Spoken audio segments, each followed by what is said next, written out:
ठीक आ रहा है कि लगाओ? ठीक है। मीना सरकार মহোদয়ার সমর্থনে রানী সরকার ওনাকে বরণ করে নিচ্ছেন। ওনাকে স্বাগত জানাবেন মাননীয় মুখ্যমন্ত্রী প্রফেসর ডক্টর মানিক সাহা মহোদয়। The Honorable Defense Minister of India, Shri Rajnath Singh ji, has just arrived in this prestigious and historical rally. আমি আমাদের প্রার্থী সুশ্রী আমরা বরণ করে নিচ্ছি উত্তরীয় এবং পুষ্পস্তবক প্রদানের মধ্য দিয়ে।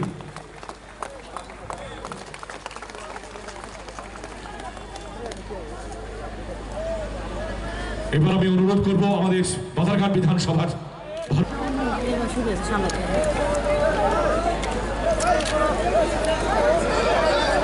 সভা থেকে বিদায় নিচ্ছি। জয় হিন্দ, বন্দে মাতরম।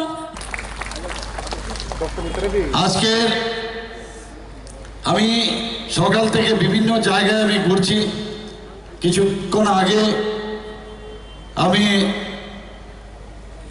খোয়াইও গিয়েছি, খোয়াইয়ের আগে নর্থেও গিয়েছি। সেখানে যেখানেই যাই সব জায়গার মধ্যে মানুষের চেহারা দেখলে বোঝা যায় যে ভারতীয় জনতা পার্টির প্রতি মানুষের আস্থা যেন দিনকে দিন আরো বেড়ে যাচ্ছে। মানুষের মুখের হাসি দেখলে বোঝা যায়।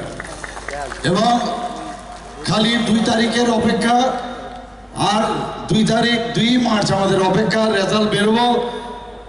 আর আনন্দ উল্লাসের সাথে ভারতীয় জনতা পার্টির নেতৃত্বাধীনের সরকার আবার নতুনভাবে এখানে প্রতিষ্ঠিত হবে আমি নিশ্চিত।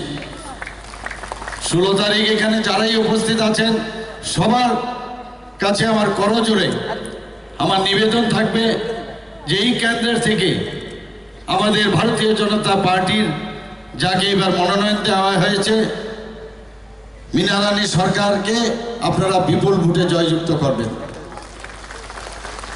বন্ধুগণ, আমাদের যশস্বী প্রধানমন্ত্রী নরেন্দ্র মোদীজি আমাদের অনেক দিয়েছেন, অনেক কিছু। উনি যেটা বলেছেন অ্যাক্ট ইস্ট পলিসি, সেই অ্যাক্ট ইস্ট পলিসির অন্তর্গত আমাদের যে 8টা রাজ্য আছে নর্থ ইস্টে, উনি নাম দিয়েছেন অষ্টলক্ষ্মী। এবং উনি বলেছেন যে যতক্ষণ ধরে নর্থ ইস্ট ডেভেলপ না হবে ততদিন ভারতবর্ষ ডেভেলপ হবে না। এবং সেই দিশায় উনি কাজ করছেন। আমরা কোনোদিন ভাবিনি যে ত্রিপুরার মতো জায়গায় একটাই মাত্র ন্যাশনাল হাইওয়ে ছিল 08, সেই জায়গায় আজকে আমাদের 6টা ন্যাশনাল হাইওয়ের কাজ চলছে। শুধু তাই নয়, আরো 7টা ন্যাশনাল হাইওয়ের অর্থ বরাদ্দ করা হয়েছে।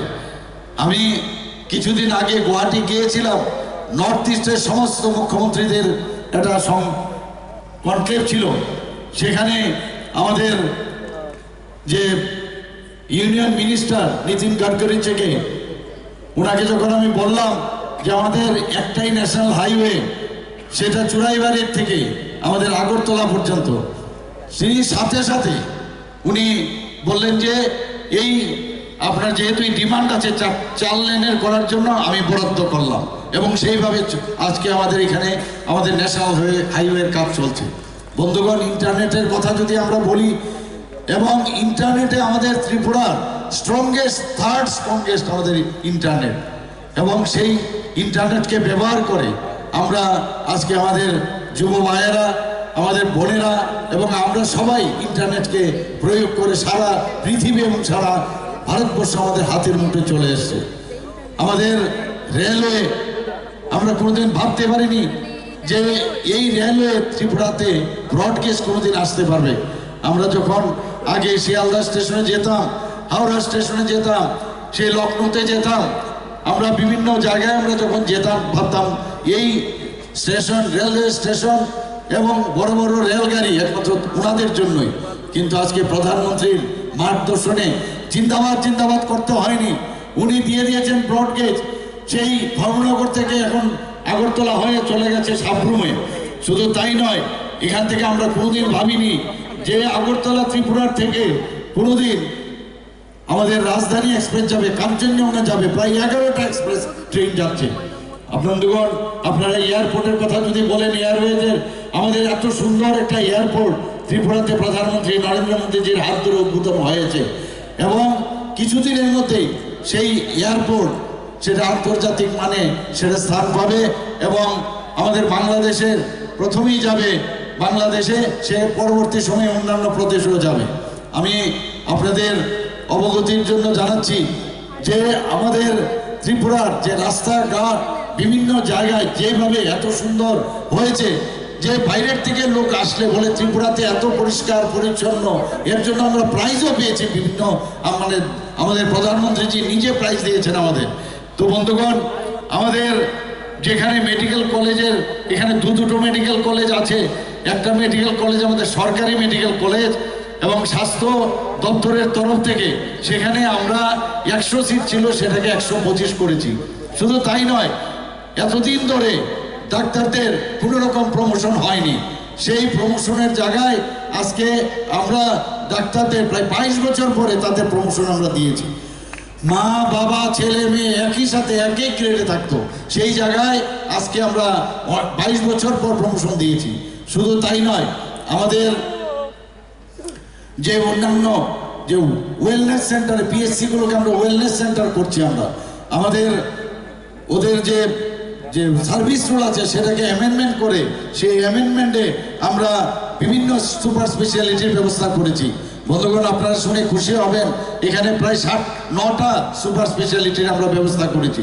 খেলাধুলার কথা যদি বলেন, বিভিন্ন জায়গায় আমরা সিনথেটিক মাঠ আমরা তৈরি করেছি, 4-5টা অলরেডি ওপেন করে ফেলেছি। খেলাধুলার মান যেন উন্নয়ন হয় সেই দিশায় আমরা কাজ করছি। আপনারা নিশ্চয়ই শুনেছেন কিছুদিন আগে ডেন্টাল কলেজ এখানে স্থাপন হয়েছে। বহুদিনের আমাদের ইচ্ছে ছিল সেই ডেন্টাল কলেজ G+7 যেটা IGM হসপিটাল আমরা করেছি। এর পেছনে কত রকমের সমস্যা। আমাদের এই দলে একজন ছিলেন, এখন বর্তমান MLA কংগ্রেসের, চিঠি পাঠিয়েছেন প্রধানমন্ত্রীজির এখানে, এটা নাকি অনিয়ম হয়েছে। এই আগরতলা মেডিকেল কলেজ থেকে যারা এখানে শিক্ষাদান করবেন তাদের নাম যেহেতু ইনক্লুড করা হয়েছে, এই কারণে এই ডেন্টাল কলেজ উনি যেদিন আসবেন আগরতলায় এর আগের দিন উনি একটা চিঠি পাঠিয়ে দিয়েছেন। সবসময় একটা নেগেটিভ মানসিকতার একটা লোক, মানে তাদের এই ধরনের মানসিকতা ছিল। বন্ধুগণ, আজকে এখানে আমি বারবার বলছি, ভারতীয় জনতা পার্টি বাদ দিয়ে আর কোনো পার্টি করে লাভ নেই। আপনারা জানেন আজকে আমাদের মঞ্চে উপস্থিত আছেন আমাদের এই কিছুদিন আগে ভারতীয় জনতা পার্টিতে আবার জয়েন করেছেন উনি। ভারতীয় জনতা পার্টির এখানে যখন একদম পিক পয়েন্টে ছিল, ওনার অবদান কেউ এখানে অস্বীকার করতে পারবে না। আমাদের প্রাক্তন MLA সুবল ভৌমিক মহোদয় এখানে উপস্থিত আছেন, উনি আবার এখানে এসেছেন, ওনাকে আমরা স্বাগত জানিয়েছি। আমরা সেই দিশায় ভারতীয় জনতা পার্টি ছাড়া আর কেউ কিছু করতে পারবে না। আপনারা এখন অত্যন্ত দুঃখের বিষয়, পরিতাপের বিষয় যে কংগ্রেস আর CPM এখন একসাথে হয়েছে। বন্ধুগণ, দুঃখ লাগে যেভাবে সন্ত্রাস এবং খুনের যে সন্ত্রাস আমরা দেখেছি, দর্শন থেকে অগ্নিসংযোগ থেকে আরম্ভ করে নির্বাচনোত্তর সন্ত্রাস আমরা দেখেছি, সেই লাল হাতের সাথে এখন আবার কংগ্রেস হাত মিলিয়েছে।